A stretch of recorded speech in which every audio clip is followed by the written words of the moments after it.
ಇನ್ನು cricket ಕೋಲ್ಕತಾದ Eden garden ಮೈದಾನದಲ್ಲಿ ನಿನ್ನೆ ರಾತ್ರಿ ನಡೆದ ಐಸಿಸಿ ವಿಶ್ವಕಪ್ ಟಿ20 ಕ್ರಿಕೆಟ್ ಟೂರ್ನಿಯ ಸೂಪರ್ 8ರ ಹಂತದ ಗುಂಪು 1ರ ತನ್ನ ಕೊನೆಯ ಲೀಗ್ ಪಂದ್ಯದಲ್ಲಿ ಭಾರತ 5 ವಿಕೆಟ್ಗಳಿಂದ ವೆಸ್ಟ್ ಇಂಡೀಸ್ ವಿರುದ್ಧ ರೋಚಕ ಜಯ ಸಾಧಿಸಿದೆ.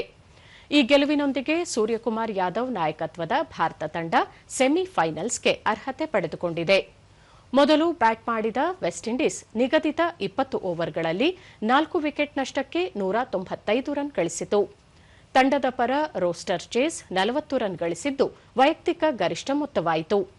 ಭಾರತದ ಬೌಲರ್ಗಳ ಪೈಕಿ ಜಸ್ಪ್ರೀತ್ ಬುಮ್ರಾ 2, ಹಾರ್ದಿಕ್ ಪಾಂಡ್ಯ ಮತ್ತು ವರುಣ್ ಚಕ್ರವರ್ತಿ ತಲಾ 1 ವಿಕೆಟ್ ಪಡೆದರು.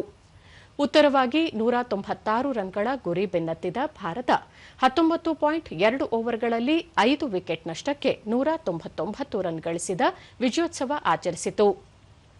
ಸ್ಫೋಟಕ ಬ್ಯಾಟಿಂಗ್ ಪ್ರದರ್ಶಿಸಿದ ಸಂಜು ಸ್ಯಾಮ್ಸನ್ ಕೇವಲ 50 ಎಸೆತಗಳಲ್ಲಿ 12 ಬೌಂಡರಿ ಮತ್ತು 4 ಸಿಕ್ಸರ್ ಒಳಗೊಂಡಂತೆ ಅಜೇಯ 97 ರನ್ ಗಳಿಸಿ ಭಾರತದ ಗೆಲುವಿನಲ್ಲಿ ಪ್ರಮುಖ ಪಾತ್ರ ವಹಿಸಿದರು.